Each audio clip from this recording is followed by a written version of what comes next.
तो नमस्कार दोस्तों, आप सभी का स्वागत है मेरे YouTube channel will power Bhual Singh पर। आज हम बात करेंगे कोष, उपकोष और कक्षक किसे कहते हैं, सेल, सबसेल और ऑर्बिटल किसे कहते हैं। तो देखते हैं किसे कहते हैं।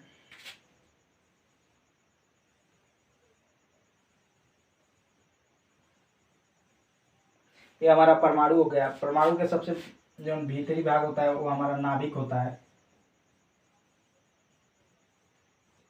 नाभिक में प्रोटॉन और न्यूट्रॉन दोनों होते हैं।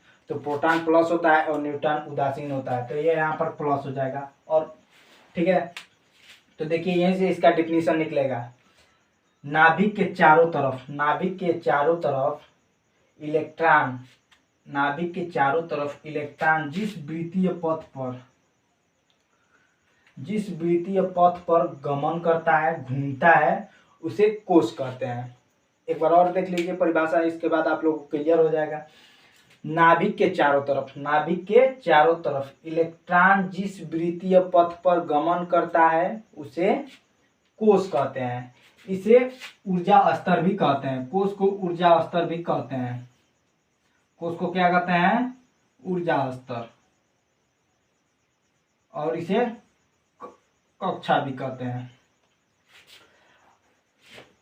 अब देख लें, कक्षा भी इसे कहते हैं।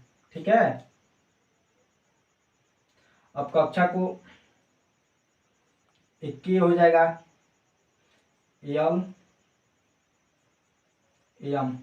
पहले कक्षा को के, उसके बाद दूसरे कक्षा को एल, तीसरे कक्षा को एम, चौथे कक्षा को एन, ऐसे कर कर हम लोग लिखते हैं। अब पहले कक्षा में कितने इलेक्ट्रॉन होने चाहिए, ये आप लोगों को कंफ्यूजन में होगा कि पहले कक्षा में कितने, अधिक से अधिक कितने इलेक्ट्रॉन होंगे। तो उसके लिए भी एक उसका सूत्र होता है। तो यहाँ पर लिख लेंगे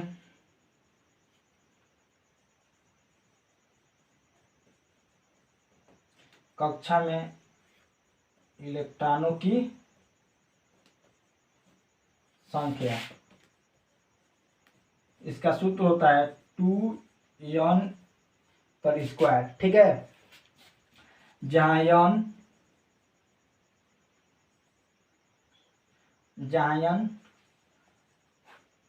कक्षा की संख्या होती है।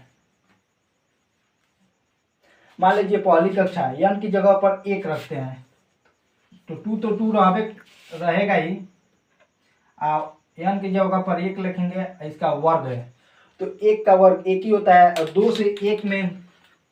से 1 में गुणा कराएंगे तो यहाँ पर 2 इसका आंसर मिल जाएगा। तो यानी पहली कक्षा में केवल 2 ही इलेक्ट्रॉन, अधिक से अधिक 2 ही इलेक्ट्रॉन रख सकते हैं। तो आप लोग देखेंगे कि यहाँ पर हमने पहले 3 इलेक्ट्रॉन दिखा दिया हूँ, तो आप लोग कहेंगे कि सर जी बकचोद है। नहीं, ऐसी कोई बात नहीं है, हमने पहले उसको समझाने के लिए किया था। तो पहले कक्षा में कितने इलेक्ट्रॉन रख सकते हैं? तो 2। उसके बाद दूसरे कक्षा में देख लेते हैं, उसके बाद आप लोग खुद ही समझ जाएंगे। तो यहाँ पर दूसरे कक्षा के लिए n की वैल्यू कितना होगी? 2, इसका घात 2 होता है। तो 2 का वर्ग 4 होता है, और 4 से 2 में गुणा करा देंगे तो यहाँ पर 8 मिल जाएगा। तो हम दूसरी कक्षा में कितने इलेक्ट्रॉन होंगे? 8। तो हम लोग कोष के बारे में जान लिए। ठीक है, अब आता है उपकोष। उपकोष किसे कहते हैं? ठीक है, आप लोग कोष का परिभाषा तो आप लोग को याद ही हो गया होगा कि नाभिक के चारों तरफ इलेक्ट्रॉन जिस वृत्तीय पथ पर गमन करता है उसे कोष कहते हैं।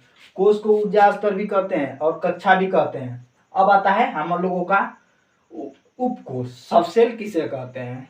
तो देखिए, इसी के परिभाषा से उपकोष का परिभाषा हम लोगों को मिल जाएगा।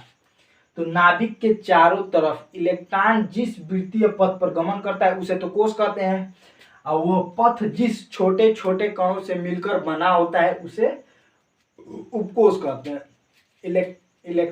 ये पथ जिस छोटे छोटे कण से मिलकर बना होता है उसे क्या कहते हैं? उपकोष कहते हैं। तो हम लोग उपकोष को कैसे प्रदर्शित करते हैं? उपकोष हमारा 4 होता है,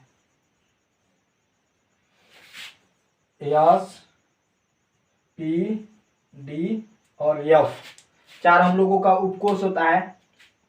पहले कक्षा में यस उपकोष होगा, दूसरे कक्षा में यस और पी उपकोष होगा, तीसरे कक्षा में एस पी और डी उपकोष होगा। ऐसे ही आगे हम लोगों का यह बढ़ता चला जाता है। अब हम लोगों को बारी आएगी कक्षक। कक्षक किसे कहते हैं? आप लोगों का ये उपकोष क्लियर हुआ कि इलेक्ट्रॉन जिस वृत्तीय पथ पर गमन करता है वह पथ जिस छोटे छोटे कणों से मिलकर बना होता है उसे क्या कहते हैं? उपकोष, सबसेल कहते हैं। आप सबसेल को उप ऊर्जा स्तर भी कहते हैं, उप ऊर्जा स्तर भी कहते हैं। अब हम लोगों का आ गया कक्षक। कक्षक किसे कहते हैं? तो कक्षक किसे कहते हैं ये भी देख लेंगे कि नाभिक के चारों तरफ, नाभिक के चारों तरफ का वह क्षेत्र, नाभिक के चारों तरफ का वह क्षेत्र, वह त्रिविमीय क्षेत्र जहां इलेक्ट्रॉन पाए जाने की संभावना या प्रायिकता सबसे ज्यादा होती है, सबसे अधिक होती है, उसे कक्षक कहते हैं। मान लीजिए हमारा यहाँ इलेक्ट्रॉन पाए जाने की संभावना सबसे ज्यादा यहीं पर है, यहीं पर हमारा इलेक्ट्रॉन पाए जाने की संभावना सबसे अधिक है। तो यही हमारा इस जो यह क्षेत्र है यही हमारा कक्षक कहलाता है। तो इसका परिभाषा आप लोग फिर से सुन लीजिएगा और लिख भी लीजिएगा, यह आप लोगों को एग्जाम में बहुत ही महत्वपूर्ण योगदान देगा। तो कक्षक किसे कहते हैं? तो नाभिक के चारों तरफ का वह क्षेत्र, वह त्रिविमीय क्षेत्र जहां इलेक्ट्रॉन पाए जाने की संभावना सबसे ज्यादा होती है या प्रायिकता सबसे ज्यादा होती है, उस क्षेत्र को कक्षक कहते हैं। ठीक है, ये हम लोगों का तीनों एग्जाम्पल एक बार फिर से सुन लीजिएगा। कोष किसे कहते हैं? नाभिक के चारों तरफ, नाभिक के चारों ओर इलेक्ट्रॉन जिस वृत्तीय पथ पर गमन करता है उसे कोष कहते हैं। कोष को ऊर्जा स्तर और कक्षा भी कहते हैं। अब हम लोगों का बारी आया उपकोष। इलेक्ट्रॉन जिस वृत्तीय पथ पर गमन करता है वह पथ जिस छोटे छोटे कणों से मिलकर बना होता है, छोटे छोटे कणों से मिलकर, यानी इस तरह से, ये छोटे छोटे कणों से ही मिलकर बना होगा। इस तरह से इलेक्ट्रॉन जिस वृत्तीय पथ पर गमन करता है वह पथ जिस छोटे छोटे कणों से मिलकर बना होता है उसे उपकोष या सबसेल कहते हैं। सबसेल को उप ऊर्जा स्तर भी कहते हैं। अब हम लोगों का बारी आता है कक्षक। कक्षक किसे कहते हैं? तो नाभिक के चारों तरफ का वह त्रिविमीय क्षेत्र जहां इलेक्ट्रॉन पाए जाने की संभावना सबसे ज्यादा होती है उसे कक्षक या ऑर्बिटल कहते हैं। तो मुझे लग रहा होगा कि आप लोगों को समझ में आया होगा। अगर आप लोगों को समझ में आया होगा तो वीडियो को लाइक कीजिए, शेयर कीजिए और चैनल पर नया है तो चैनल को सब्सक्राइब कर लीजिएगा। थैंक यू, धन्यवाद।